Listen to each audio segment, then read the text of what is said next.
selamat malam Ibu dan Bapak semuanya. Welcome back for some of you, untuk beberapa selamat datang kembali ke Brainfit Talk bersama dengan saya Nancy.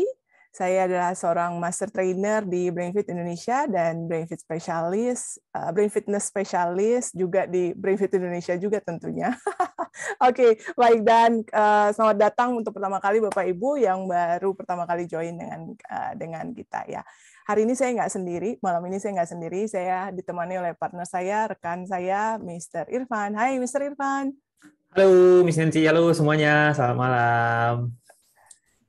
Ya, malam Mr. Irfan. Halo Miss Nancy. Ya, silakan Mr. Irfan, introduce yourself. Oh ya, halo Ibu dan Bapak, saya Mr. Irfan, biasa dipanggilnya Mr. Irfan, nama lengkapnya Irfan Wanata. Saya juga adalah salah satu master trainer dan juga senior konsultan di Brainfit Indonesia. Saya juga seorang trained behavior therapist. Oke, yes, and Mr. Irfan, kita nggak cuma berdua aja, ada satu orang lagi ya. Betul. Ya, yes, Miss Iren. Hai semuanya, selamat malam juga kepada ibu-ibu dan parents sekalian yang hadir di sini. Welcome back. Perkenalkan, nama saya Irena Peter. Saya adalah master trainer di Brainfit Indonesia, juga adalah seorang certified play therapist dan parents coach. Itu. Very happy to be back dengan topik yang malam hari ini agak setiap hari sih, setiap minggu seru ya. Kayaknya kalau urusan-urusan yang kayak urusan yang topik malam hari ini kayaknya lebih seru lagi. Kita lihat dari banyaknya jumlah pendaftar yang meledak gitu. Artinya ini kayaknya relevan deh dan menjadi topik yang banyak banget ibu-ibu mungkin yang pengen tahu gitu. Iya, yes, kita nggak sabar pengen ngobrol ya. Semoga obrolan kita malam ini bisa memberikan insight buat Bapak Ibu. Tapi sebelum kita mulai obrolan kita kenalin dulu ya Miss Iren dan Mr. Irfan mengenai Brainfit, karena mungkin ada beberapa Bapak Ibu yang baru pertama kali banget join. So kita kenalan dulu ya. Oke. Perkenalkan, kami Brainfit, kami berasal dari Singapura, ya, didirikan tahun 2001. Kami bersyukur kami bisa merayakan anniversary yang ke-20. Dan selain di Indonesia dan di Singapura, Brainfit telah hadir juga di beberapa negara lain. Dan selain Brainfit Studios atau Brainfit Centers, Brainfit juga punya program yang khusus untuk bisa diintegrasikan dan diimplementasikan di sekolah-sekolah. Di Indonesia sendiri, kami sudah tahun ini menjalani tahun yang ke-13. Ya. Saat ini di Indonesia, Brainfit ada di 4 lokasi, yaitu Brainfit Kelapa Gading, Brainfit Kebon Jeruk, Brainfit Gading Serpong, dan Brainfit Bogor. Lalu apa yang Brainfit lakukan? Kami menyediakan program pelatihan otak, ya. Karena teknologi, maka pekerjaan para neuroscientist research mengenai the brain, ya, mengenai otak kita itu jadi makin mudah, makin simple. Jadi banyak sekali terobosan-terobosan di ilmu yang mempelajari cara kerja otak. Salah satu terobosannya adalah mengenai neuroplasticity, bahwa kemampuan otak kita ini bisa diasah di usia berapapun juga. Oleh sebab itu, kemudian Brainfit menciptakan program Brain Fitness Training, karena kemampuan otak kita bisa diasah, dipertajam lagi. Kemampuan-kemampuan otak seperti apa? Seperti memori, konsentrasi, kecepatan berpikir, dan lain sebagainya. Ya, dan saat ini program Brainfit tersedia untuk anak usia dari 9 bulan sampai 35 bulan dengan program Brainfit Baby, untuk usia 3 sampai 6 tahun Brainfit Junior, dan usia 7 sampai 18 tahun Brainfit Scholar. Dan Brainfit berafiliasi, berpartner dengan beberapa institusi lain, dan telah mendapatkan beberapa rekognisi dari partner kami. Itu dia sekilas introduction mengenai Brainfit. Dan topik kita malam hari ini adalah gimana caranya kita bisa disiplin tanpa ngomel dan drama. Ya, oke. Ya. Mr. Iren sama Mr. Irfan, apakah itu realistis? Emang bisa disiplin tanpa ngomel dan drama? Kayaknya mungkin itu pertanyaan orang tua yang pertama kali ya, Miss, begitu hadir ke sini. Yes, dan jawabannya adalah of course itu bisa, Miss. Ya. Bisa, Mr. Irfan sama Mr. Iren sudah mempraktekkan ya? Sudah mempraktekkan, ya betul. Ya. Kita sudah mempraktekkan, jadi tahu tantangannya tuh seperti apa. Iya, oke. Sebelum nanti kita tentunya udah langsung mau mau tahu ya, mungkin parents di sini mau tahu gimana dong strateginya gitu, nggak usah pakai ngomel. Sebelum kita ke sana, mungkin kita mau tahu dulu ya kebiasaannya parents selama ini gitu. Mungkin jadi self reflect dulu nih. Silakan menjawab polls berikut ini, Bapak Ibu. Apakah sudah muncul pollsnya, Miss Iren, Miss Rifan? Ya, sudah. Ya, oke. Kita mulai dulu kebiasaan selama ini gitu ya. Boleh pilih lebih dari satu. Yang mana di bawah ini adalah kebiasaan Anda saat sedang berusaha mendisiplinkan anak. Ya, stylenya yang mana? Karena it's good to start, selalu mulai dengan kesadaran diri ya, self awareness dulu nih. Saat ini saya ada di mana kebiasaannya. Sambil kita menunggu. Oke, ya lagi pada pulse, Miss. Angkanya bertambah terus. Kita mungkin tunggu sampai 80% ya, Miss, at least ya. Iya. Dan nanti mungkin kita kupas, kita bicarakan ya langkah-langkah ini kenapa nggak efektif atau tidak, dan kenapa itu nggak efektif ya. Betul, dan tentunya nanti di akhir kita akan bagiin strategi yang benar-benar lebih efektif gitu ya, Miss, untuk orang tua cobain di rumah gitu ya. Iya. Oke, hampir 80%, Miss. Yes. Lagi iya. Sepertinya sudah. Iya, masih ada kayaknya. Masih ada. Iya, thank you ya orang tua yang sudah share. Oke, mungkin ada yang memilih semuanya kali ya. Kombinasi. Semua sudah dicoba. Kalau sudah frustrasi semua dicoba ya. Oke, baik. Oke, udah 86%. Oh, masih naik terus. Oke, sebentar lagi kita end polls-nya ya. Alright. Yes, thank you Bapak Ibu partisipasinya. Coba kita lihat hasilnya. Oke. Yang paling tinggi berbicara dengan tegas. That's good. Ya, yang kedua, dan ngomel. Terus juara tiga adalah yelling atau screaming. Berteriak, membentak. It's good to know yang cuma sedikit ya, Miss, yang pakai cubit, pukul, dan jewer ya. Iya. Mungkin situasi-situasi tertentu tuh. Situasi tertentu, ya betul. When everything else has failed ya. Itu yang strategi terakhir. Mengancam itu sama 32%. Iya. Oke, thank you parents yang sudah share ya. Oke. Sebelum kita ini lanjutkan, Mr. Ivan, kayaknya kita mau undang parents untuk ini ya. Ya, betul banget, Miss. Ya, so tadi orang tua sudah share mengenai strategi yang selama ini sering dipakai di rumah gitu ya. Nah, sekarang kita mau minta orang tua share, nggak lewat post, tapi lewat tombol Q&A yang ada di Zoom-nya gitu ya. Coba mungkin orang tua bisa share kira-kira situasi apa ya yang paling sering terjadi di rumah yang menuntut orang tua untuk mendisiplinkan anak dengan cara yang tadi sudah dibagikan. Gitu ya. Tadi mungkin ada orang tua yang ngomel gitu. Apa sih situasi yang paling sering buat anak ngomel? Buat orang tua ngomel gitu ya. Atau mungkin tadi yang bribing gitu. Situasi apa yang membuat orang tua akhirnya menggunakan strategi tersebut. Itu ya. Nanti kita mau kupas lagi lebih jauh. Ya, silakan gunakan di kolom Q&A-nya ya.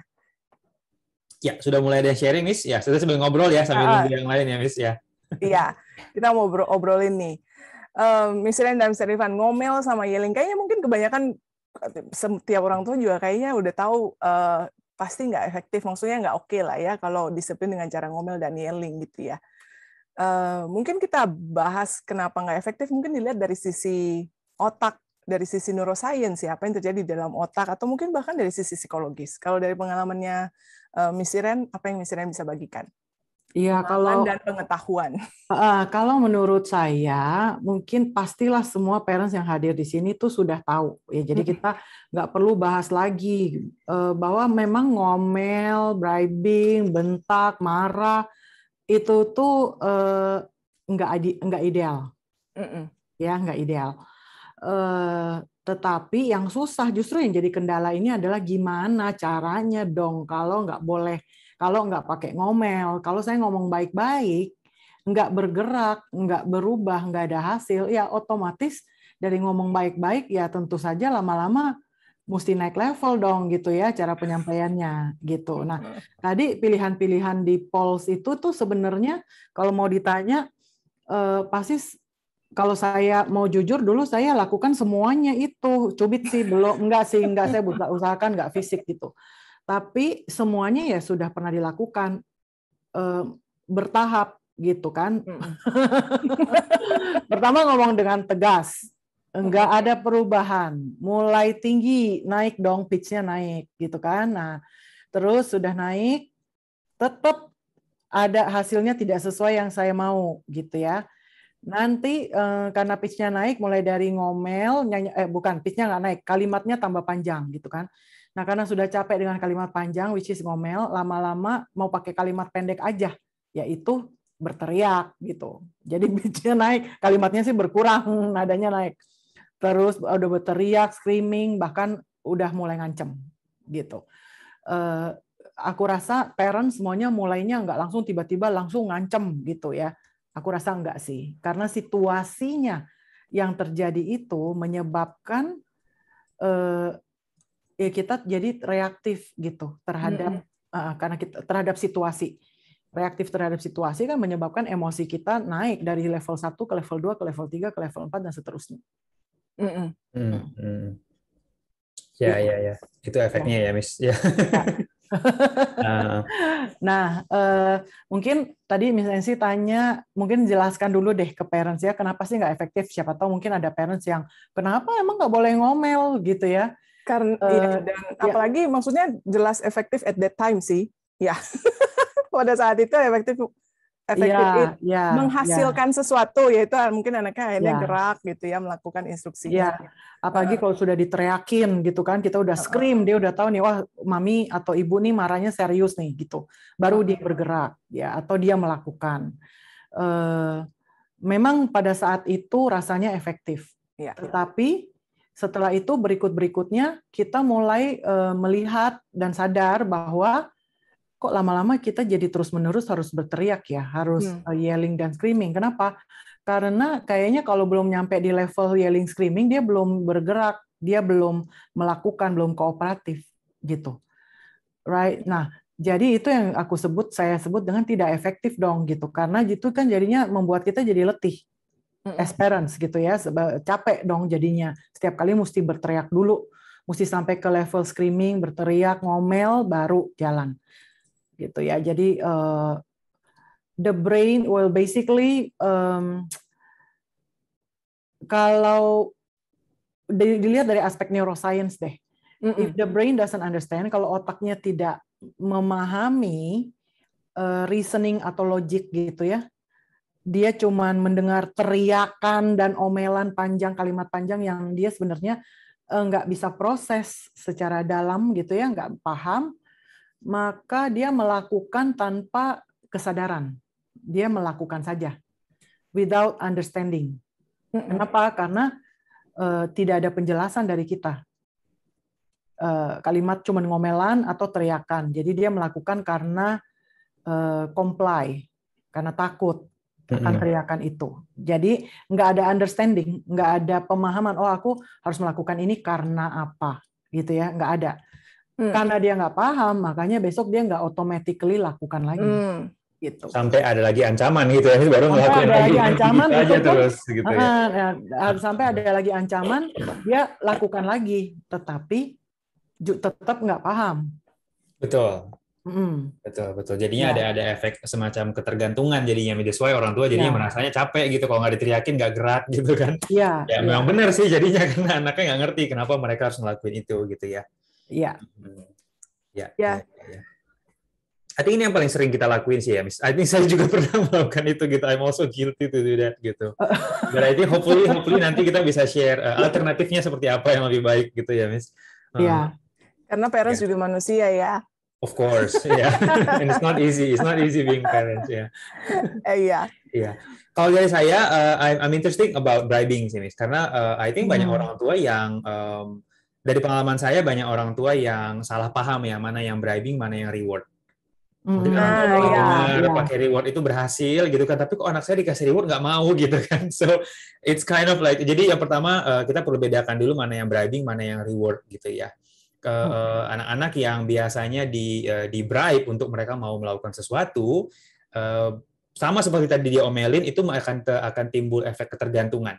Ketergantungan dalam arti kalau saya nggak dapat apa yang saya mau, saya nggak ditawarkan dengan apa yang menurut saya wah, dan selamanya anaknya nggak akan otomatis untuk melakukan apa yang kita harapkan dari mereka.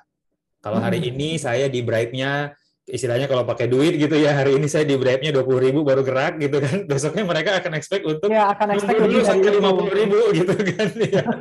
Karena kemarin ditawarin gitu, kalau saya bilang nggak mau, akhirnya ditawarin lebih dan lebih. Akhirnya itu yang menjadi ketergantungan untuk anak melakukan apa yang kita harapkan gitu. So bribing is very a big no banget gitu untuk disiplinnya anak-anak. Rewarding is okay, tapi nanti mungkin kita bisa bahas teknis rewarding, perbedaannya apa dengan bribing ya. Iya, iya.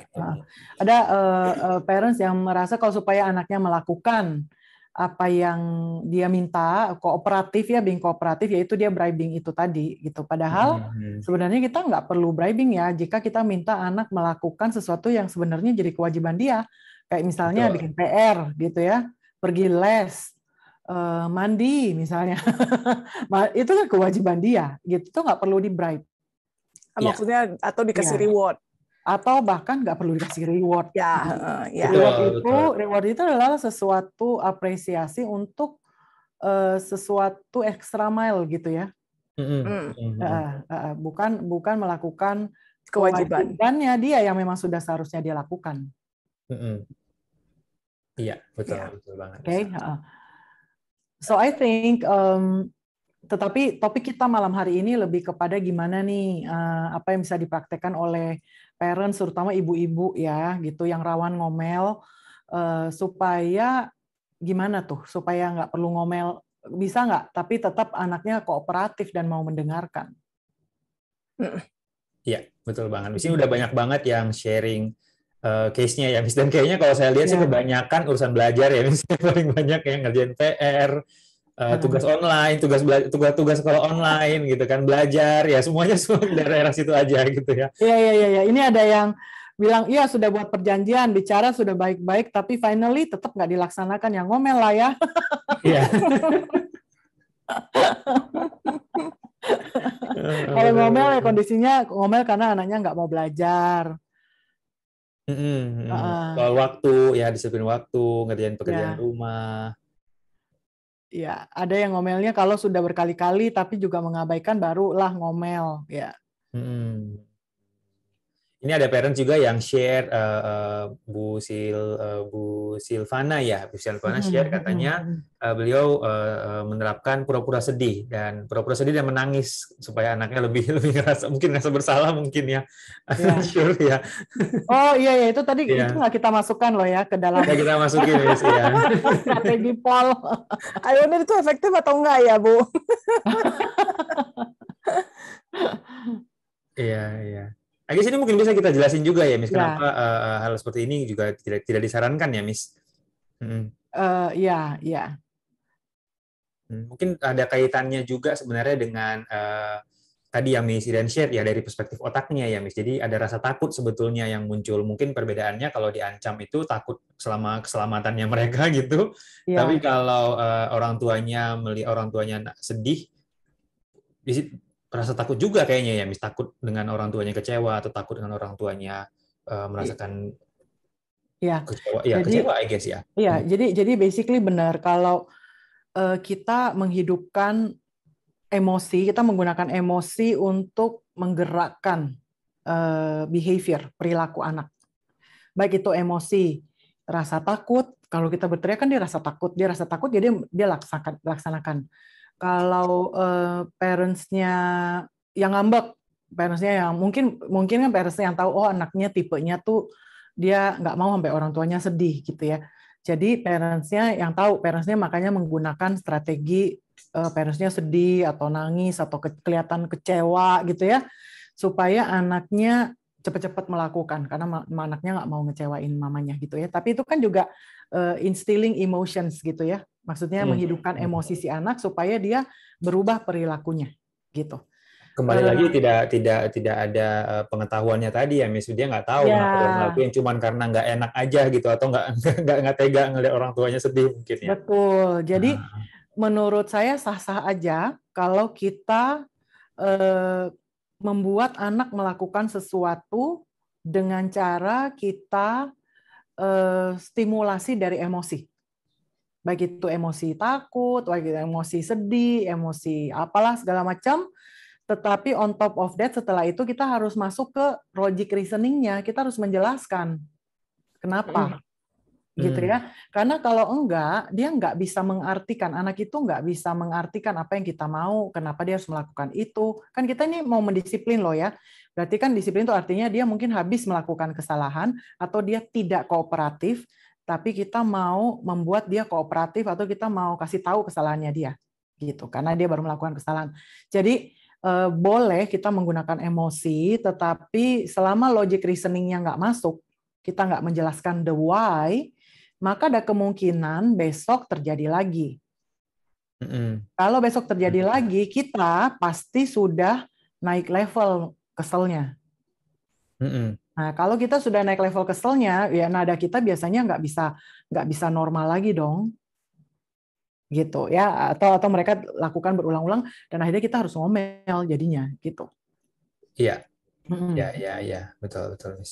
Ya. Kemudian ada logic reasoning lah. There has to be space atau waktu untuk memberi penjelasan kepada anak ketika kita mendisiplin. Ya. Ngomongin soal penjelasan ini juga ada beberapa orang tua yang sudah share bahwa mereka, at least orang tuanya sudah merasa bahwa sudah memberikan pengertian kepada anaknya, tapi anaknya either nggak paham atau kayaknya nggak inget gitu ya sama kesepakatannya gitu. Nah ini mungkin sebenarnya ada kaitannya dengan salah satu strategi yang nanti kita bagikan ya, Miss Nancy dan Miss Ken, mengenai kemampuan otaknya anak. Apakah memang benar mereka sudah paham? Karena kadang-kadang kita ngerasanya udah dikasih tahu.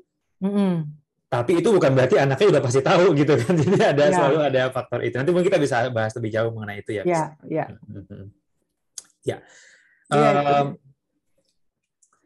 Ini kayaknya udah banyak contoh-contoh case-nya. Kita banyak banget Miss yang sudah share. Total ada 70. Ya betul. Tapi temanya sih kayaknya sama-sama ya Miss. Gitu ya, belajar gitu ya. So, nanti mungkin habis ini kita akan bahas aja langsung ya, kita sambil gunakan contoh-contohnya, contoh orang tua yang tadi sudah di-share, kemudian kita langsung go to strategi ya, Miss. Tapi sebelumnya kita ada informasi yang mau dibagiin dulu ya, Miss Iren ya. Ya, is it cognitive map ya? Yes, betul. Oke. Jadi sebelum kita nanti masuk ke strategi, sekalian kita akan pakai contoh-contohnya parents ya yang sudah di-share. Saya ingin membagikan dulu tentang cognitive map assessment yang ada di BrainFit. Tadi kan ada parents yang bilang perasaan sih sudah dikasih tahu gitu ya, tetapi masih mungkin dia nggak paham-paham atau dia nggak ingat-ingat atau mungkin sengaja lupa gitu ya. Tapi basically kita mesti tahu sih bahwa kalau kita sudah kasih tahu belum tentu dia sepaham apa yang kita mau. Nah, ini ada kaitannya sama kemampuan untuk memproses informasi. Ya, ada yang namanya cognitive skills dan inilah sebenarnya BrainFit deals with hal-hal seperti ini ya. Kesalahpahaman atau kekurangan-kekurangan, kelemahan anak yang disebabkan karena kelemahan mereka di dalam memproses informasi atau di dalam memahami. So let's watch this video mengenai assessment, salah satu assessment yang kita adakan di BrainFit.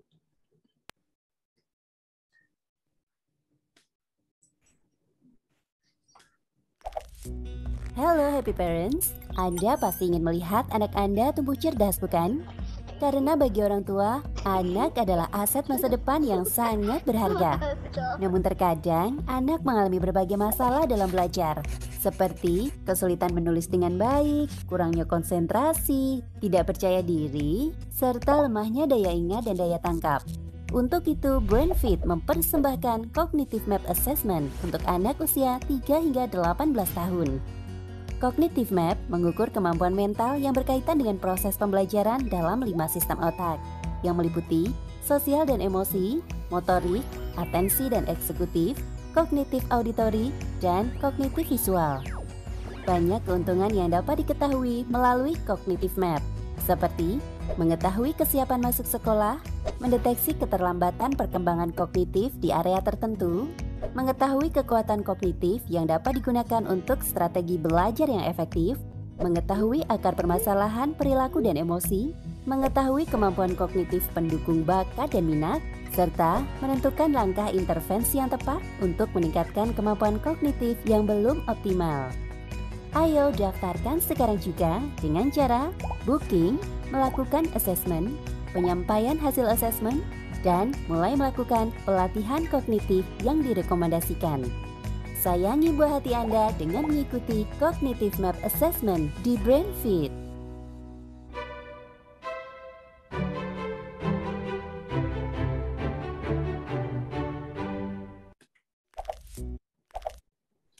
Oke, jadi tadi itu adalah Cognitive Map. Jadi buat Anda sekalian yang ingin tahu lebih lanjut tentang ini assessment apa, terus atau mungkin mau tahu tentang program brain training yang ada di BrainFit, silakan hadir di BrainFit Information Session. Nah, di screen ini adalah contoh-contoh kegiatan-kegiatan anak-anak di rumah selama belajar online dan melakukan latihan brain training di rumah.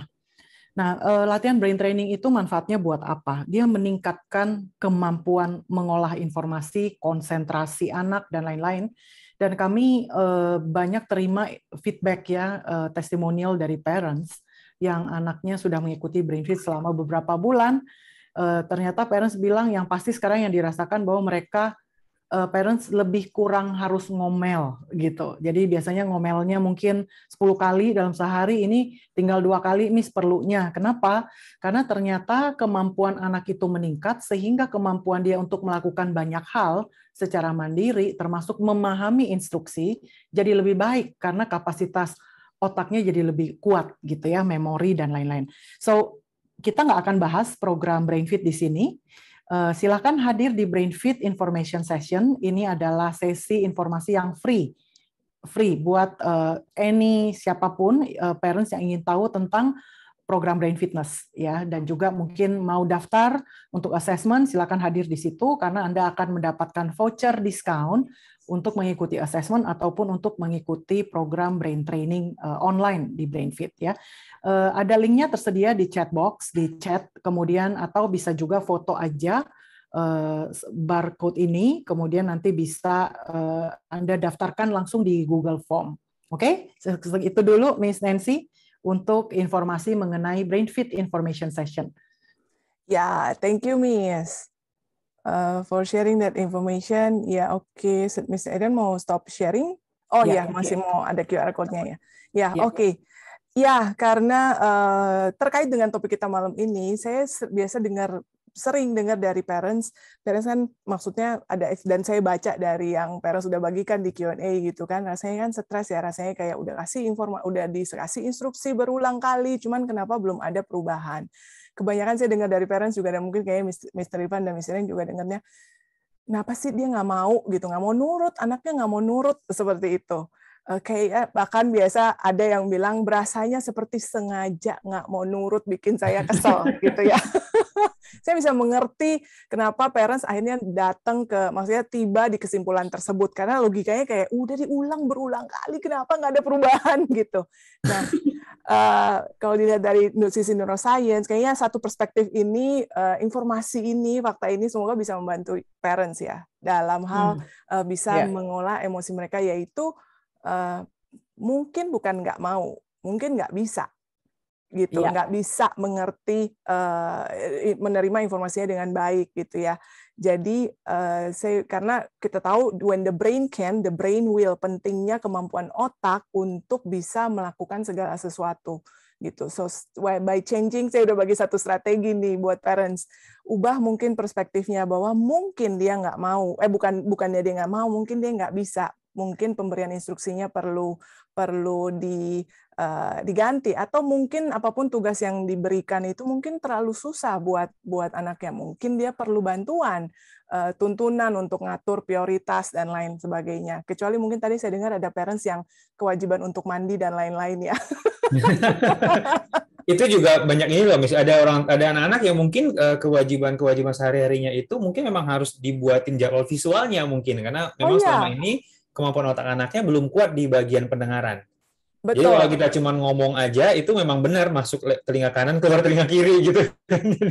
Selama ini berasanya seperti itu, dan benar ternyata gitu. Ada kemampuan otak yang kalau tidak maksimal, itu akan membuat anak-anak seolah-olah seperti mendengar itu kayak nggak masuk, nggak kerekam oleh otaknya.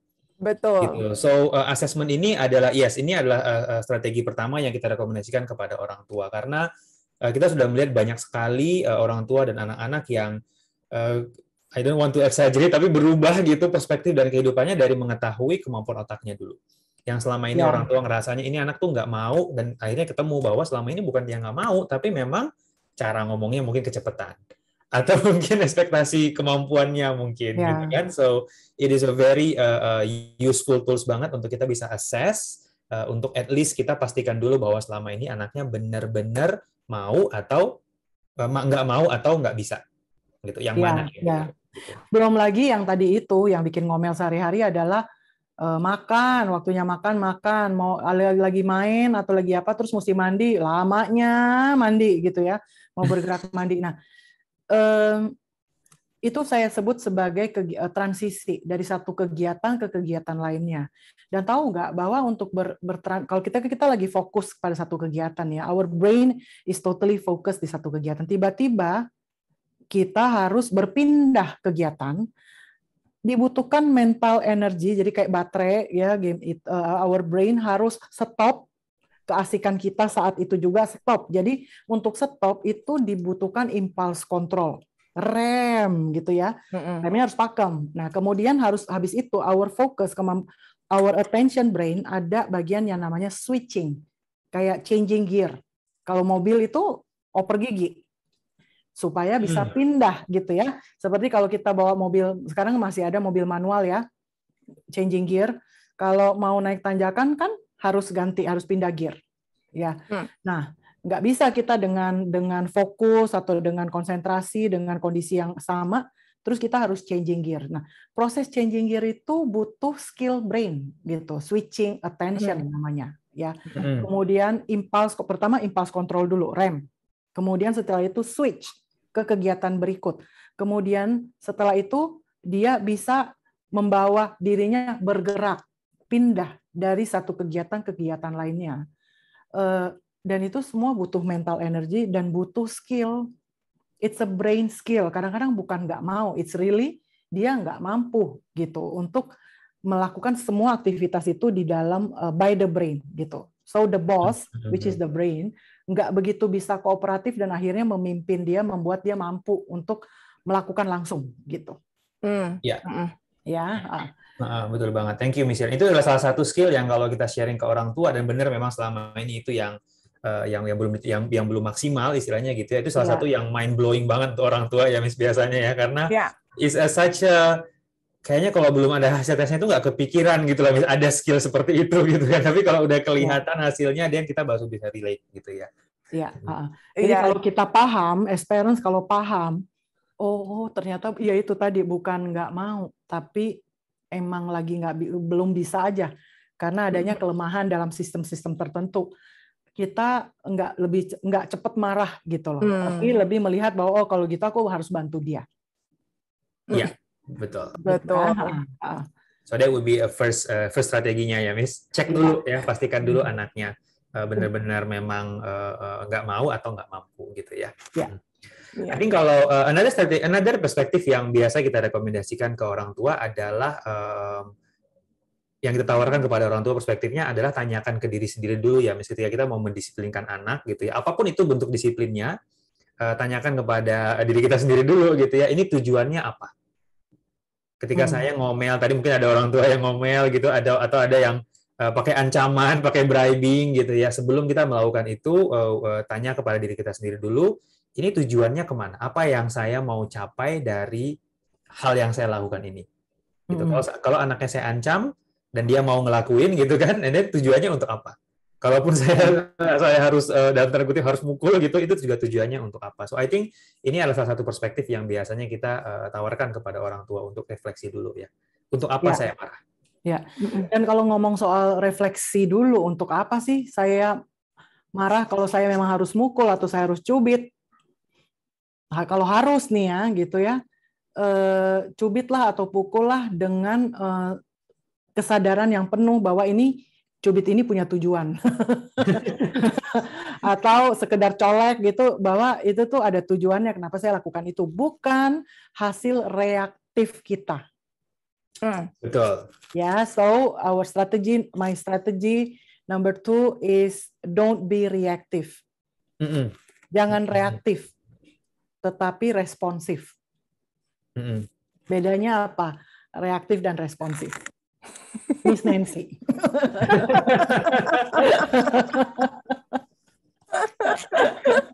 Ternyata di ini ada soal buat saya. saya. Ada soalnya nih. Iya. Kalau reaktif itu adalah bereaksi tanpa dipikirkan ya. Jadi ada stimulus, dalam hal ini perasaan marah gitu, langsung reaktif. Kalau responsif itu lebih proaktif ya. Jadi it's strategize, ya.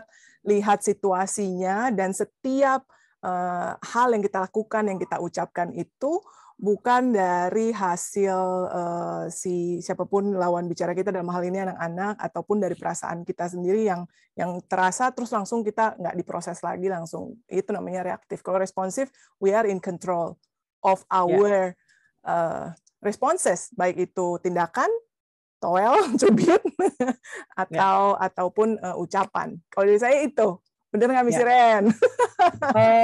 We can say that. Bisa ditambahkan. Benar, reaktif lebih kepada kita nggak kontrol. Responsif intinya adalah terkontrol. Iya. Atau saya bisa bilang reaktif itu nggak lewat otak berpikir, langsung dari gut gitu ya, langsung dari tubuh kita, emosi kita langsung keluar, nggak sempat dipikir, itu reaktif. Responsif dia muter lewat otak berpikir, muter jalan jauh gitu, berpikir dulu, baru merespon. Pastinya perlu kemampuan otak. Ya. Ya. I think ini yang dari tadi strategi yang orang tua, dari tadi beberapa cara yang orang tua lakukan sebenarnya bukan caranya salah ya, Miss, berarti ya. Kita perlu aja mindsetnya. Ada tujuannya nggak nih? Kita ngomel ada tujuannya nggak? Iya. Tadi misalnya ada orang tua juga yang bilang ngomongnya ditegasin. Sama kalau misalnya nggak ada tujuannya, itu hanya reaksinya kita aja gitu, nggak ada planningnya, nggak ada arahnya. Dan kembali lagi nggak akan efektif ya, Miss. So again, the first perspective adalah tanyakan kepada diri kita dulu apa yang kita mau capai dari kita ngomel, mukul atau apapun tadi gitu. Hopefully nggak mukul, but ya, you know. Iya. Jadi jangan sampai kita ini hanya mengeluarkan ucapan-ucapan, which is ngomel tadi, ucapan atau meledak dalam bentuk marah karena hasil reaktif. Jadi karena kita kesal. Kita udah ngomong berkali-kali dia nggak turutin, atau kita udah nyuruh tapi dia nggak lakukan, atau di kesalahan yang sama dia ulang-ulang. Basically gini, begitu kita lihat langsung kena nih ya, langsung kita nggak suka, terus hasil nggak suka itu langsung aja kita keluarin gitu, tanpa memikirkan, nggak lewat otak berpikir untuk pikir, oke, aku nggak suka, aku marah, terus aku mesti ngomongnya gimana nih supaya dia paham, gitu. Jadi setelah itu baru, jadi kalau sudah seperti itu kalimat kita pasti kita udah atur, cara kita merespon sudah kita atur. Kalau kita sempat berpikir gitu, ya. Nah, untuk bisa melakukan itu, ibu-ibu, kita juga harus mengaktifasi rem di dalam otak kita. Ada yang namanya impulse control atau rem, impuls. Nah, parents atau orang dewasa lah, semua orang dewasa, itu ada juga yang impulsif, banyak impulsif. Ya, jadi begitu lihat sesuatu langsung bereaksi, teriak, kaget, khawatir gitu. Langsung saat itu juga itu reaksinya dia. Jadi dia nggak sempat ngerem dan nggak sempat berpikir ini benar nggak ya, aku harusnya gimana ya, dan lain-lain. Jadi dia nggak sempat ngerem. So the impulse control in the brain itu cukup lemah. Apalagi kalau mungkin sudah ada pemikiran-pemikiran yang itu tadi yang sebelumnya bahwa ini anak sengaja, begitu deh.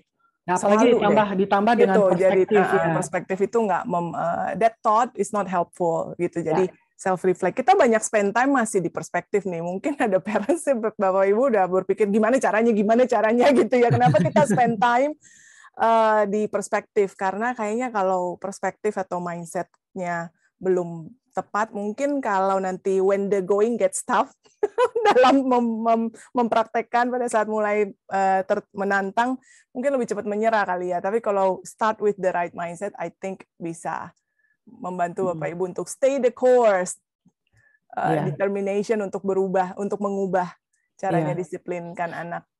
Saya juga mau bagi ya bahwa parents tuh menurut saya sah-sah aja sih kalau mau mendisiplin dengan caranya mereka sendiri-sendiri. Setiap parents pasti ada caranya sendiri, and I really respect that gitu ya. Tentu parents semua kan mau berikan yang terbaik kepada anaknya gitu. Tetapi untuk bisa mendisiplin tanpa mengomel, menurut saya itu adalah sebuah ilmu atau skill yang hanya yang harus gini, nggak semua orang harus belajar skill itu. It's an option. So you can be yourself, which is ya udah saya memang gini, saya memang suka asal udah ngomel saya udahan gitu. Saya memang orangnya ceplas-ceplos, tapi habis itu udah ya it's fine if you think nggak apa-apa gitu. Tapi for me, saya mengomel tanpa mendisiplin tanpa mengomel bagi saya itu adalah sesuatu yang ingin saya pelajari. Kayak misalnya level ya, kalau skill level itu ini tuh level higher level gitu. Ini adalah sebuah skill. Jadi perlu determination. Jadi saya bertekad, determination tuh tekad, bukan sekedar tahu. I meet a couple of my friends yang bilang iya, aku ngerti sama apa yang kamu ngomongin. Aku mau berubah gitu ya. Iya ya, kenapa aku ngomel terus ya? Ya udah deh, mulai sekarang berhenti ngomel dan lain-lain. Tapi kenyataannya nggak kejadian. Why? Karena menurutku hanya ngerti bahwa ngomel itu nggak bagus, tapi tidak punya tekad bahwa aku mau belajar cara mendisiplin yang lebih baik. Gitu. It's a skill yang harus dipelajari, harus dipelajari, ya. Dan perlu waktunya tentu perlu waktu, perlu determination tadi ya, ketekunan, karena pasti di tengah jalan salah dan ada salahnya gitu ya, pasti ada salahnya. I mean ngomel itu menyenangkan tahu gitu. Memuaskan. Itu memuaskan. Kayak gitu kan. Kadang-kadang perlu dikeluarkan gitu. Tapi perspektif tadi yang benar-benar kita punya ya, karena otak kita itu kalau misalnya kita masih di fase di mana ya saya tahu itu nggak bagus, tapi juga nggak ada determinasi untuk ya deh pokoknya saya bertekad nggak akan marah lagi, pasti kita akan marah lagi, dan kalau kita udah marah itu pasti ada justifikasinya ya, Miss. Kita pasti bilang habisnya sih anaknya nggak dengerin. Habisnya sih saya udah ini, tadi saya capek, dia gitu juga gitu.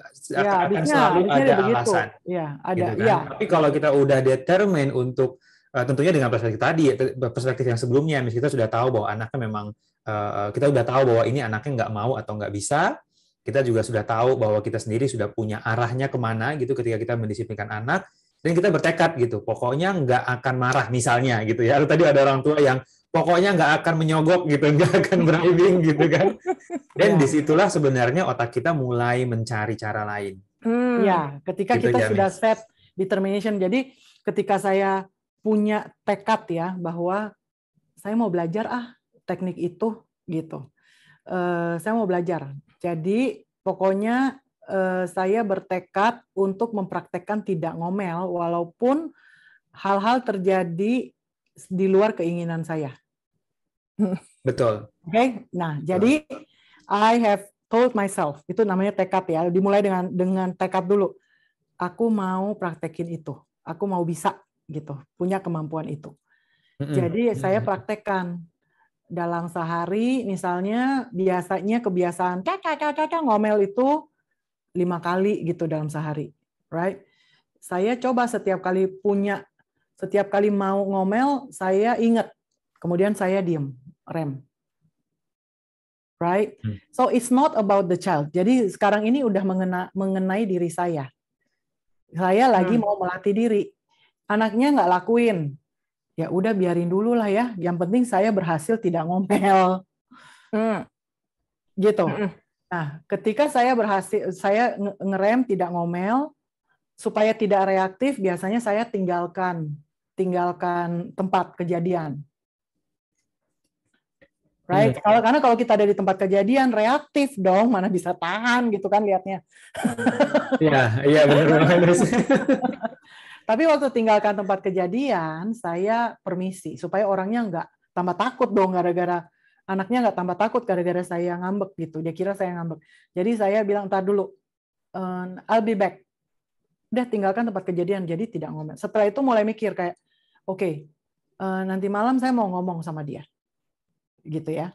Setelah itu baru saya bilang oke, saya WhatsApp, kalau nggak saya janjian nanti malam ya habis makan mami mau ngomong gitu. Jadi sudah sempat ada jeda waktu yang membuat brain-nya kita yang tadinya reaktif udah sempat berpikir. Begitu sudah sempat berpikir, the next conversation itu sudah responsif. Iya, betul banget, Miss. Ya, so tadi yang misalnya bagikan itu sudah actual action plan-nya ya, Miss. Tadi kita ngomongin ada perspektifnya dulu, dibenerin beberapa perspektif actually. Kemudian kalau tadi Miss Irani share itu salah satu contoh bagaimana action plan-nya gitu ya, Miss, ketika anak-anak ketika misalnya orang tua tekadnya nggak boleh marah gitu, tapi anaknya cari gara-gara mulu gitu kan. That's what we can do gitu ya. Mr. Irfan, Mr. Irfan dan Mr. Irfan, saya boleh tambahkan satu nggak? Mengenai masih terkait dengan perspektif. Saya baca nih sebuah buku bagus banget. Jadi mengenai disiplin. Kebanyakan pada saat kita memikirkan disiplin, mungkin ya tujuannya buat apa? Yang tadi Mr. Irfan bilang gitu ya. Tujuannya adalah untuk coba kita pikirkan tujuannya buat apa? Apakah untuk dia ngikutin instruksi aja? Ataukah untuk teach a lesson as in berikan pelajaran gitu kan supaya dia bisa disiplin. Nah, dari buku ini menyarankan coba lihat dari perspektif pada saat parents menerapkan disiplin yang tidak pakai ngomel, yang responsif, actually satu sedang memberikan contoh kepada anak bagaimana untuk responsif dan bukan reaktif. Karena anak-anak belajar kan dari mengcopy ya, gitu.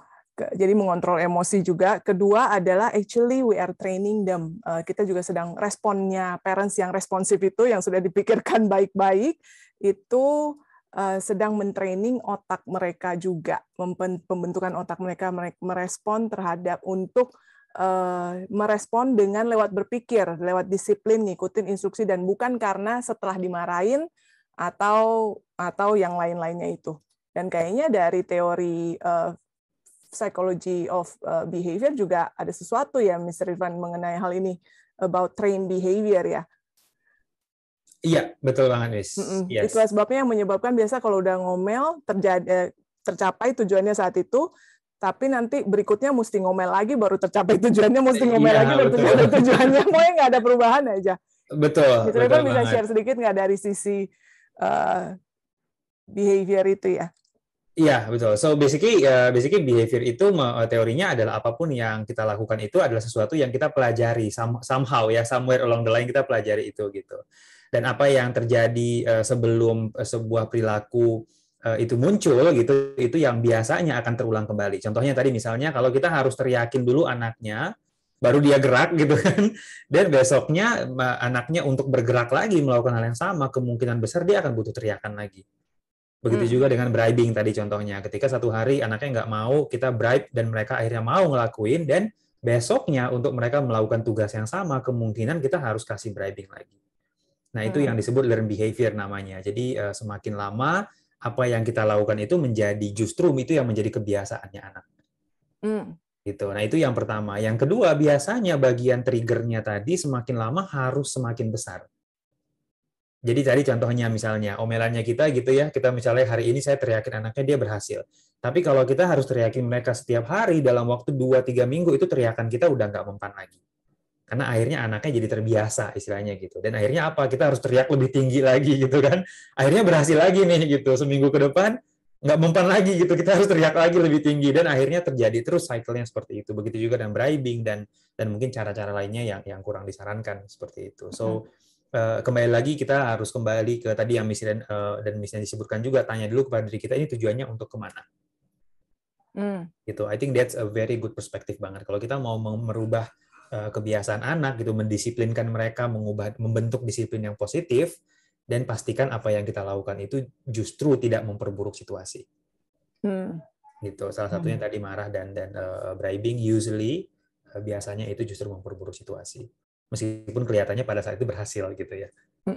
Gitu. In the long run bribe-nya mesti pakai emas. Lama-kelamaan ya. Lama-kelamaan kalau nggak naik mobil baru nggak mau berangkat sekolah. Iya. Gitu ya. Ya, Mr. Irfan dan Miss Nancy, ini kalau saya baca ya dari Q&A, ya kayaknya banyak udah bisa banget kita nih parents yang bilang tidak sesuai kesepakatan gitu ya. Jadi saya rasa memang parents itu memang awalnya nggak langsung mulai dengan marah, memang dibuat dulu kesepakatan, tetapi kesepakatan anak-anak, namanya juga anak-anak ya. Setelah kesepakatan dibuat, mereka melanggar kesepakatan itu gitu. Nah, itu memang wajar aja kalau setelah itu parents jadi marah dong gitu. Keluarkan gitu ya. Benar. Iya, mungkin ini juga nih perlu saya address ya, perlu saya sampaikan juga ke parents bahwa to all parents, anak-anak ini masih punya otak yang sedang berkembang sampai usia kurang lebih 25 tahun. Baru otaknya itu dewasa, artinya matang atau selesai sempurna terbentuk dari segala kemampuan. Termasuk executive functions, yaitu kemampuan untuk membuat strategi, kemampuan untuk mengambil keputusan, memperhitungkan resiko, kemampuan untuk kontrol diri gitu ya. Itu semua ada di bagian frontal lobes, yaitu skill yang namanya executive functions. Dan executive functions itu adalah bagian yang paling terakhir mengalami pembentukan atau penyelesaian pembentukan brain ya. Jadi anak teenagers itu melewati adolescence ya, remaja, dia melewati sebuah proses yang sangat masif di dalam frontal lobes-nya sampai sekitar umur 16-17 tahun. Setelah itu dia mulai pembentukan kemampuan untuk disiplin, untuk kontrol diri, untuk berpikir, untuk analisa dan lain-lain. Oke. Nah, dari kecil otak anak kecil itu very impulsif. Mereka nggak punya rem. Makanya kan anak kecil kalau maunya apa disuruh tunggu nggak bisa. Why? Karena memang kemampuan brain, kemampuan impulsivity atau brake system belum terbentuk dengan baik. They are still developing. Ya. Jadi ibu-ibu sekalian, kalau punya anak terus kita buat kesepakatan, terus mereka langgar, atau mereka belum punya kemampuan untuk mengontrol dirinya supaya dia bisa sepakat dan melakukan sesuai janjinya, percayalah bahwa itu karena otaknya memang belum mampu untuk melakukan itu. Ya, karena executive functions in the brain itu orangnya bisa ngontrol diri, jadi dia punya keinginan tetapi dia bisa rem. Ya, dia bisa ngerem, terus dia bisa buat perencanaan. Kalaupun dia lagi malas ngapa-ngapain, tapi dia ingat, oh ya tapi kan aku janji. Terus dia walaupun malas, tapi dia tetap bisa overcome malesnya itu untuk melakukan janjinya. Wah itu kan orang dewasa, bukan? Orang dewasa aja belum tentu bisa. Belum tentu nih, iya. Iya kan? And bagaimana kita bisa expect otak yang belum berkembang ini mampu melakukan seperti yang orang dewasa mampu lakukan itu. Semuanya adalah proses pembelajaran. Jadi saya selalu encourage parents untuk melihat bahwa iya memang anak itu dia melakukan lagi, Miss. Iya, kasih tahu lagi. Melakukan lagi, Miss. Kasih tahu lagi.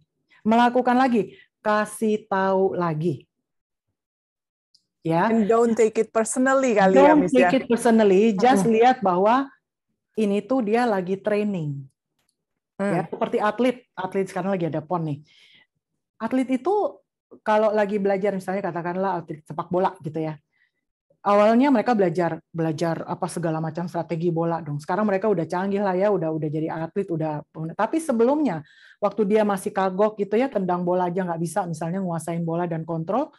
Lihat berapa kali repetitions untuk satu skill atau satu gaya, satu pose gitu, satu trik yang harus dia lakukan repetitions berapa kali sampai akhirnya dia jadi master untuk satu gaya itu. beribu-ribu kali. Jangan pingsan ibu-ibu. Ibu langsung berpikir, apa sih harus kasih tahu Apa harus nunggu beribu-ribu kali gitu. Iya, begitu. Kasih tahu lagi. Kasih tahu lagi, kasih tahu lagi. Dengan dikasih tahu, bukan ngomel, bukan ngomel. Jadi kasih tahu. Contoh apa ya? Misalnya ya yang paling simpel lah, saya selalu gunakan contoh handuk. Handuk. Habis mandi, bawa handuknya ke kamar, taruh di atas tempat tidur, habis itu handuknya nggak dikeluar-keluarin, nggak digantung lagi. Megan, handuk, gantung, nanti dijelaskan. Nanti ranjangnya basah, bau, nggak bagus, apalah segala macam. Oke, Mam, keluarin gantung. Besok, handuk masih di situ juga, gitu ya. Kalau saya mau bawaannya mau ngomel, kamu nih mesti berapa kali dikasih tahu. Itu nanti biarin ya, kalau ranjangnya basah ya, nanti jadi bau ya. Besok-besok saya punya keinginan untuk bilang, kamu kan anak perempuan gitu. Saya nggak pernah ngucapin, tetapi semuanya ada di dalam kepala saya. Itu Miss Iren being responsif dan bukan reaktif. Yes. Jadi saya bisa mendengar semua omelan-omelan yang ingin saya ucapkan di dalam kepala saya, tetapi sampai sekarang, if you ask Megan, dia nggak pernah dengar saya ngucapin itu. Kenapa? Karena I keep it for myself. Ke Megan-nya, saya pikir gini, dia harus dilatih. Dia berarti masih lupa, terus bukan nggak mau, lupa. Jadi disiplin itu belum terbentuk, kebiasaannya belum terbentuk. Jadi kita bahas nih supaya kamu ingat nih ya, kalau keluar kamar ingat bahwa itu handuk belum dibawa ya. Kita mesti ngapain? Taruh gambar handuk di depan pintu, tempel gambar handuk di depan tangga supaya kalau nyampe di tangga, oh ya handuk belum, balik lagi ngambil. Jadi just create strategi untuk remind dia gitu kan, bukan karena dia sengaja. So we discuss about that, tapi trust me. Sekarang aja juga itu handuk masih jadi masalah. Right? But I still believe bahwa terus aja saya nggak bosan untuk terus bilang tapi nggak ngomel.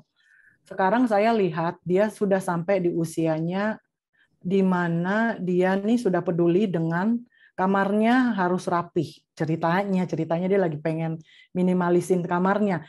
Barang mami keluarin, barang yang nggak perlu keluarin, aku mau kamar aku bersih. Nah, by the time dia muncul keinginan itu, tiba-tiba handuk beres sendiri gitu loh. Ya, so sampai berapa lama mesti ditunggu? Ya, kasih tahu aja.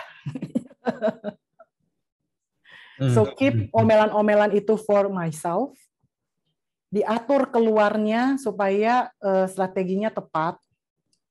Kalau belum terjadi sesuai keinginanku, ya sudah, mungkin bulan depan, mungkin 1 tahun lagi. Tetapi eventually anak ini dia jadi nggak terbiasa dengar omelan dan akhirnya jadi kebal gitu.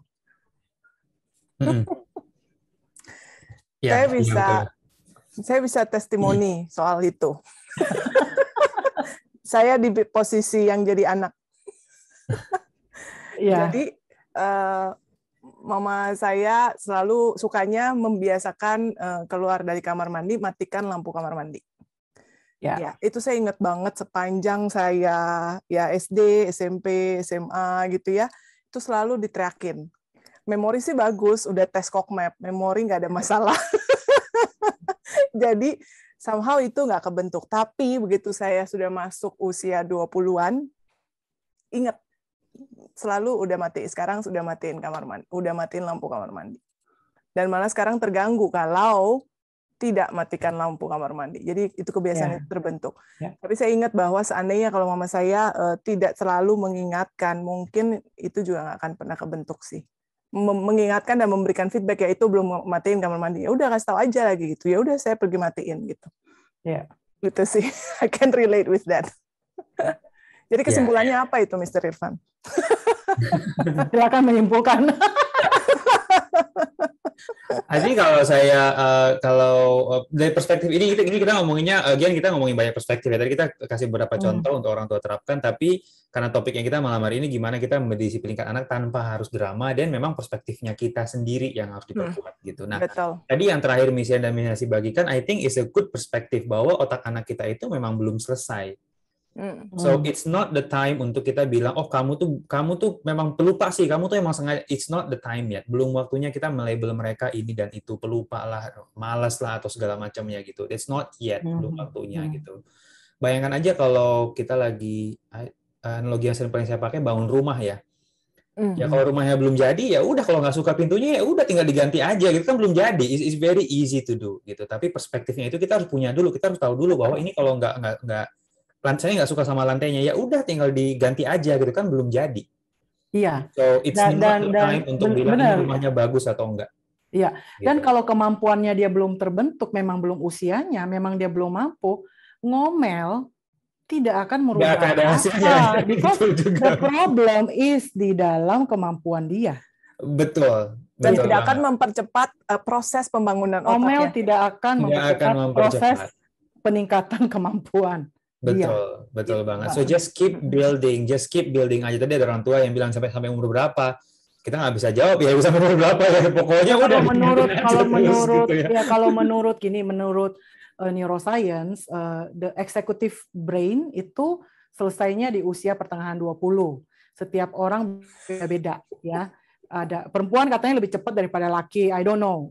There's no proof on that, tapi begitu ya. Tapi memang di usia-usia tertentu kita memang sudah harus bisa melihat beberapa skill sudah terbentuk gitu ya. Tapi kembali lagi, kalau anak kita memang termasuk yang telat di satu sisi gitu, ya nggak apa-apa, maksudnya kita kasih tahu aja lagi gitu. Ya, so I think gini, yang pasti biasanya kalau kita ngomel itu yang habis energinya itu kita, bukan dia. Ya, dia juga habis sih energinya. Saya mau share ya, saya ini asalnya dari Makassar. Mungkin di sini peserta ada juga yang dari Makassar. Orang Makassar itu kalau ngomong biasa aja kayak orang berantem. Apalagi kalau lagi tinggi, lagi ngomel, tambah tinggi lagi. So I grew up, saya besarnya tuh di satu rumah yang isinya beberapa keluarga gitu. Sekaligus. Anak-anak kecil banyak, sepupu-sepupu, om dan tante juga banyak, oma juga tinggal di situ juga. Rumahnya besar. Tapi karena memang kebiasaan di situ adalah orang berbicaranya selalu dengan nada tinggi, I find my childhood itu selalu tegang. Padahal bukan saya yang diomelin, kadang-kadang om saya yang sedang ngomelin anaknya sambil ngomel-ngomel dengan nada tinggi. Tapi otak kita ini begitu dengar omelan, begitu dengar cuap-cuap dan lain-lain, sebenarnya otak kita ini selalu berada di dalam level stres yang cukup tinggi. Dan kalau dalam level stres yang cukup tinggi, maka belajar susah, memori susah, berpikir susah, segala macam susah. Kenapa? Selalu tegang. Karena lingkungannya tegang. Okay? So I was quite bisa merasakan banget bedanya ketika akhirnya sudah bisa tinggal sendiri, sudah pindah ke Jakarta, sudah tinggal di dalam keluarga sendiri, di mana tetapi tetap kan namanya juga papa mama saya orang Makassar gitu. Kadang-kadang pagi suaranya udah tinggi, bukan ngomel loh, kayak ngomel tapi bukan ngomel. Tapi I find myself bangun pagi sebagai anak tuh udah langsung tegang. And it really affects berpikir, produktivitas, dan lain-lain. Okay? So it's very important kita ingat bahwa kalau kita ingin anak-anak bertumbuh dengan mental health yang baik gitu, juga adalah tanggung jawab parents untuk memastikan bahwa di dalam rumah sebisa mungkin kita ciptakan suasana yang enggak bikin semua anggota keluarga stres. Ya, betul banget, Mas.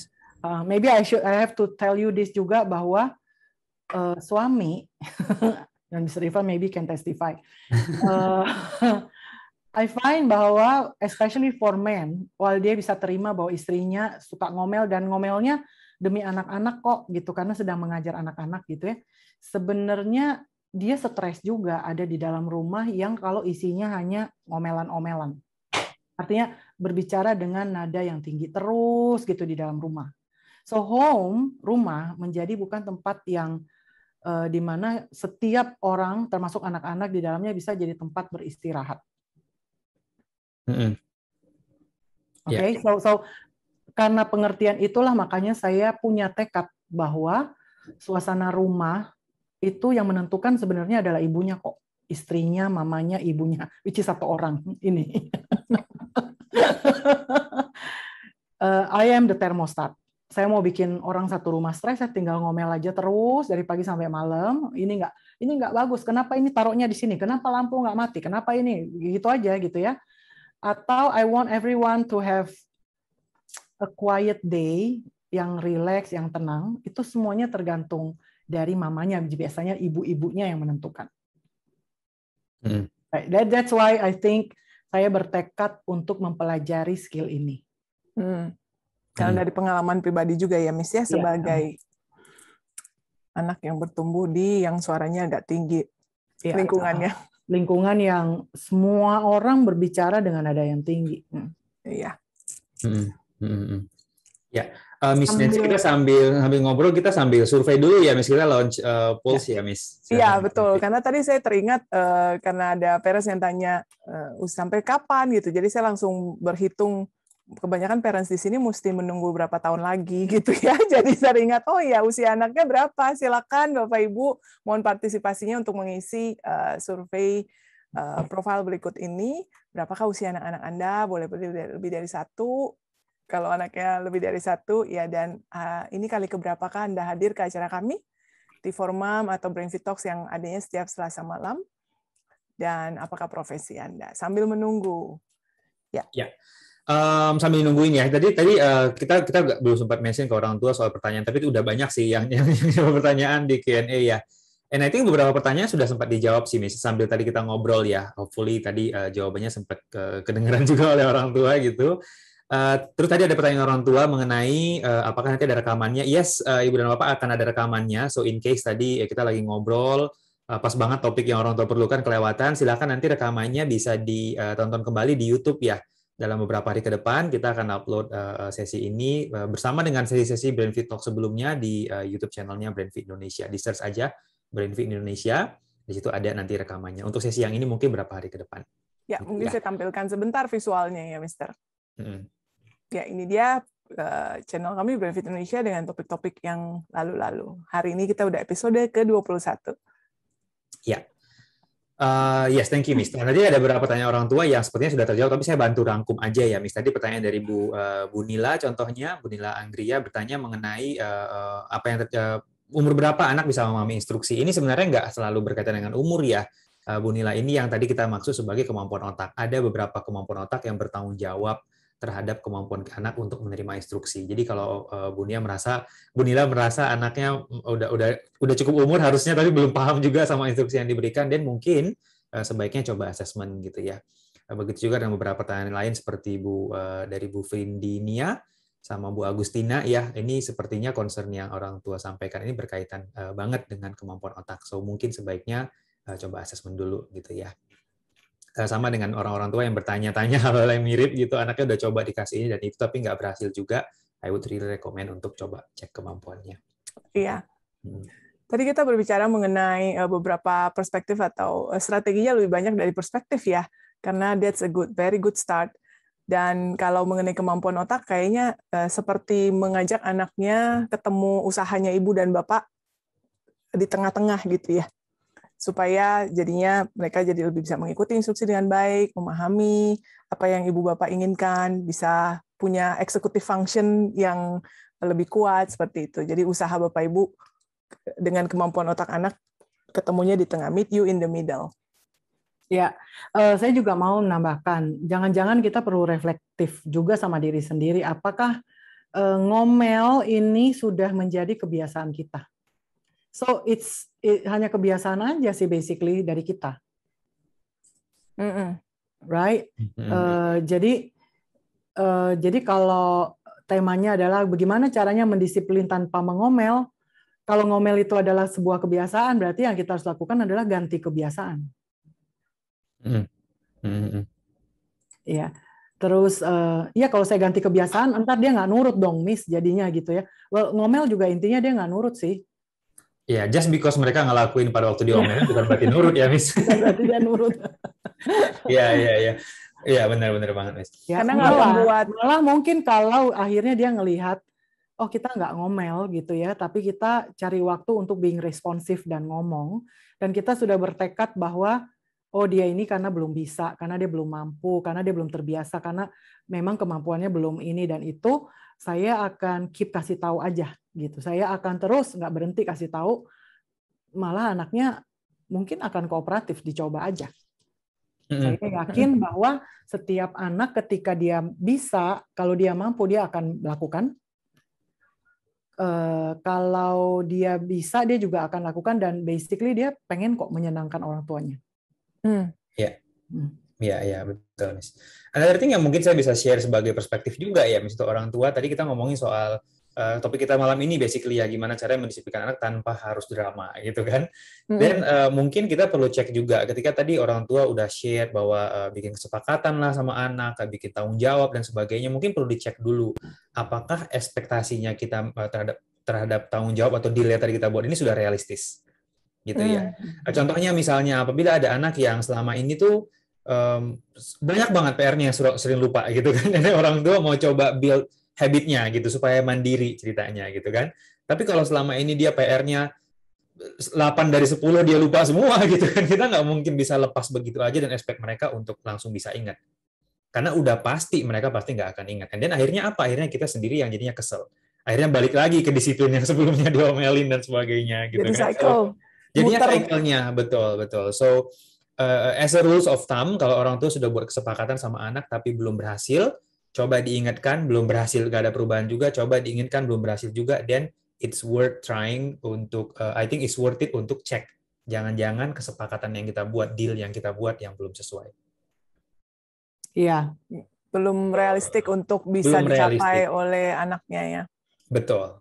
So, ini yang sering sekali membuat orang tua bertanya, tapi kan PR-nya banyak, tapi kan ininya banyak, tapi kan itunya banyak gitu kan. Kalau dia nggak mulai belajar jam 2, nggak beres jam 8 malam gitu kan. So, itu mungkin, unfortunately ya begitulah tuntutan belajar anak-anak kita gitu, tapi I think it's our job as a parents untuk tanya kepada diri kita sendiri, apa sih yang realistis untuk anak saya?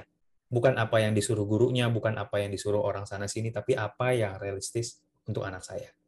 Dan kalau kita set goal yang realistis, anaknya tercapai, kita juga happy gitu, jadinya ya bener, no drama jadinya. Iya. Gitu ya. I have additional points. Ini udah jam berapa ya?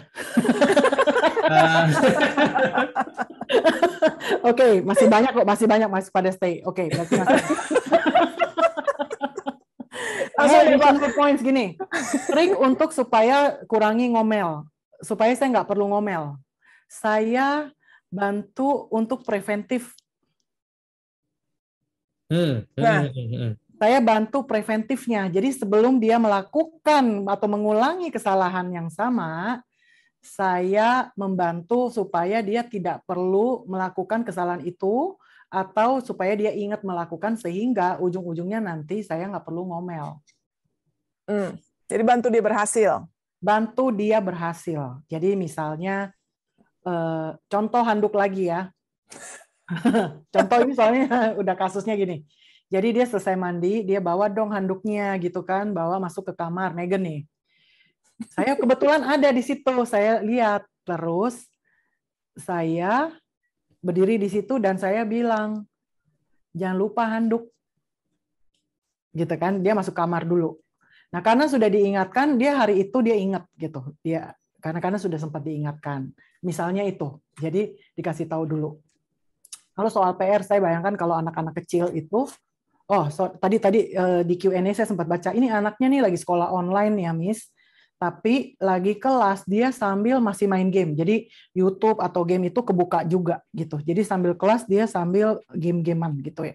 Sudah dikasih tahu berkali-kali, dia tetap aja masih main game while sedang online kelas. Sebenarnya ini bukan keluhan satu ibu-ibu, ini kayak sudah ratusan ibu-ibu yang kayak ribuan seluruh dunia. Seluruh dunia. Ya, dan ibu-ibu jangan khawatir, ini terjadi bukan hanya di Indonesia tapi di seluruh dunia. Terus kalau seperti itu terus gimana? Apakah ngomel membantu? Enggak akan membantu. Ya kan? yang bisa membantu. What do you want? So apa yang kamu inginkan? Kita ingin dia nggak main game lagi while having class dan fokus gitu. Dan apakah sudah dicoba untuk berbicara dan jelaskan ke dia? Kalau tipenya anaknya masih impulsif, nggak bisa kontrol diri sendiri, sehingga dikasih tahu baik-baik dia paham, tapi dia nggak bisa kontrol dirinya, dia tetap mesti buka game, gitu ya. Itu artinya dia belum punya kemampuan untuk melakukan yang sebenarnya harus dia lakukan. Dia masih kebawa terus, masih terpancing sama keinginannya dia. Berarti kita harus bantu dong dengan misalnya carilah screen atau apapun yang tidak bisa buka games atau di block gamesnya atau di block YouTube-nya. Ya, bukan untuk menghukum tapi kasih tahu ini buat bantu kamu ya, supaya kamu nggak gampang distracted. Nanti kalau sudah selesai sekolahnya mau main game ya main game, nggak apa-apa, bukain gamenya, kasih. Tapi selama kelas ini not allowed. Jadi maksudku daripada ngomel, action. Cari tahu gimana ya sama-sama untuk solve problemnya, supaya kita nggak perlu ngomel, supaya dia punya pengalaman berhasil, kita pun punya pengalaman berhasil gitu. Dan ini actually supported juga dari yang tadi kita udah bahas sebelumnya ya, even tadi contohnya misalnya dari segi perilaku gitu kan. Kalau anak-anaknya semakin anak-anak diomelin, semakin mereka butuh omelan. Begitu juga yang kebalikannya, semakin mereka berhasil tanpa diomelin, meskipun mungkin itu karena banyak dibantu gitu, nggak apa-apa gitu, it's okay. Karena tuh kalau nggak dibantu nggak berhasil. Dan semua stres gitu kan. Jadi ya udah mendingan dibantu aja. Nobody is stressed, tapi semakin mereka sering berhasil, justru itu yang membuat mereka akan semakin semakin kecanduan dengan keberhasilannya istilahnya gitu, dan akhirnya nggak butuh lagi dibantu. Jadi masalah strategi, saya pikir mungkin parents bilang, nggak boleh lagi kelas tuh nggak boleh main game, tutup, matiin gamenya, tidak boleh, tapi tidak kasih solusi. Iya, betul. Dia mau main game, dia butuh main game, jadi kita kasih solusi. Gamenya nanti, kalau sudah selesai kelas, in between lunch hour, ada waktu setengah jam, silakan main game. Gitu ya. Terus kasih agenda, bikin. Kamu boleh main gamenya di sini, kemudian di sini. Tapi selama kelas jangan ya. Jadi jangan semuanya nggak boleh, harus ini, harus itu, harus ini, harus itu, harus ini. Terus kebutuhan anaknya mana? Nggak dipertimbangkan. Mungkin jadi strategizing-nya kurang pas, sehingga anaknya merasa ya harus curi-curi waktu, harus melanggar aturan, dan lain-lain, karena mereka punya kebutuhan juga gitu. Right? Jadi coba pelajarin lagi, take action, strategizing, daripada ngomel. Karena it doesn't help. Jadi lebih ke preventif ya, preventif. Ya. Mungkin parents yang tadi Mr. Irfan bilang bantuin untuk sukses. Saya biasa dengar parents mau dibantunya sampai perlu berapa lama, Miss? Gitu. Kayaknya mungkin itu ketakutan dari parents juga ya mungkin ya. Maksudnya kalau dibantuin terus, karena logikanya parents biasa, logika kita orang dewasa, kalau dia dibantuin terus, nanti kapan dia bisa sendiri? Ayo kita share dari perspektif neuroscience. Kalau kemampuan kognitifnya cukup, tidak ada keterlambatan, maka dibantu, yakinlah bahwa ketika dibantu 1-2 kali, kalau dia skillnya cukup dan bagus, nggak ada keterlambatan dari kemampuan, maka dengan cepat parents sudah bisa mulai mengurangi bantuannya secara pelan-pelan, lama-lama akhirnya hilang tanpa bantuan. Jadi gradually, karena apa? Karena anaknya sudah ngerti, dan ketika ngerti dia mampu lakukan karena kemampuannya cukup. Brain skill. Tapi kalau brain skills-nya lemah, artinya konsentrasinya susah fokus, impulsif, nggak bisa ngerem, nggak bisa kontrol diri, gitu ya. Kalau kemampuan itunya rendah, maka walaupun parents bantu, anaknya mau mandiri tapi nggak mampu, jadi bakalan lama. Butuh bantuannya, butuh dibantunya bakalan lama. Okay. Ya. Betul. Maksudnya kembali lagi ke perspektif yang tadi ya, Miss, cek dulu kemampuan otaknya, baru kita urusin yang lain-lainnya gitu ya, Miss. Pastikan dulu anaknya memang siap untuk diajarkan disiplin atau apapun yang kita mau ajarkan ke mereka. Ya. Tapi walaupun lama ya, saya ingin bilang bahwa walaupun lama, ya itu sediain waktu yang lebih lama, lebih panjang sabar gitu. Tapi bukan berarti enggak gitu. Pokoknya punya prinsip aja bahwa saya mau melatih, saya nggak mau pakai ngomel, berteriak, screaming, atau kekerasan gitu. Satu perspektif lagi yang tadi soal membantu. Mungkin saya ajak melihatnya bukan membantu dalam hal membantu dipegangin terus. Coba lihatnya dari sisi yang membantu itu adalah sedang melatih. Ya, melatih. Membantu anaknya, actually kita sedang melatih anak untuk menggunakan kemampuan-kemampuan untuk menahan diri, untuk tidak main game, mengatur waktu. Itu Bapak Ibu yang sedang melatih mereka. Supaya mereka punya skill tersebut. Gitu. Betul. Ya. Oke. Mr. Irfan dan Mr. Ren sudah hampir jam 9. Ya, hopefully it is useful ya. Tadi ada beberapa tips for parents ya, silakan dipraktekkan. Ada pengumuman buat event kita berikutnya ya. Betul. Betul sekali, Miss. Let me share. Can you share, Mr. Irfan? Iya, Miss. Kelihatan ya? Iya. Ya, harusnya kelihatan ya. Oke. Ya. Iya, ini dan kita untuk Selasa depan ya, tanggal 12 Oktober, ini T4 Mom akan dibawakan oleh Miss Iren. Topiknya adalah membantu anak yang tidak percaya diri dalam komunikasi. So, kita masuk ke area komunikasi ya. Kemudian Selasa berikutnya di tanggal 19 Oktober kita akan briefing talk lagi. Dan kali ini topiknya adalah melatih anak yang pesimis menjadi lebih optimis. Ya, so itu adalah topik kita yang berikutnya. Kemudian minggu depannya lagi ada T4 Mom lagi gitu ya. Nah, ini anak yang mudi dan mogok belajar. Nah, semua ini orang tua bisa daftar, bisa cek aja Instagramnya Brainfit ya, @brainfit_Indonesia. Nanti di situ ada timeline pendaftarannya kalau sudah dibuka gitu ya. Okay, so that's our next event, Miss. Oke, baik. Thank you, Mr. Irfan, for sharing that. Oke, kalau begitu kita tutup dulu ya, Mr. Irfan dan Mr. Ren. Terima kasih Bapak Ibu yang sudah stay bersama kita sampai jam 9. Ya, stay safe, stay healthy. Semoga tips-tips dan obrolan kita malam hari ini sudah bisa membantu memberikan insight. Ya, ada closing remarks dari Mr. Irfan dan Mr. Ren? Mr. Ren dulu mungkin. So just please remember aja bahwa as parents, ya as moms, especially kita adalah termostat ya, yang menentukan mood dari anggota keluarga kita, anak-anak dan suami. So kalau kita ngerubah satu kebiasaan kita aja, yaitu tidak mengomel, tidak berteriak, tidak screaming, tidak yelling. Kita belajar untuk belajar satu skill, ya belajar satu bentuk, satu kebiasaan baru. Percayalah bahwa itu bukan hanya buat kita sendiri, tetapi it's an investment for semua family members. Itu akan mempengaruhi moodnya anak-anak, mempengaruhi moodnya suami terutama gitu ya. So ini adalah salah satu skill yang tentunya satu sesi ini nggak cukup. Just keep following us, our sesi-sesi kita pasti ada hal-hal yang bisa dipelajarin terus-menerus ya. Kalau perlu ikut parents coaching untuk melatih gimana ya cara saya itu bisa berkomunikasi secara tanpa mengomel gitu supaya saya bisa menciptakan mood di dalam rumah tangga yang lebih baik gitu. Ya, itu dia. Butuh tekad. Jadi bangunlah tekad itu dulu. Gitu. Thank you.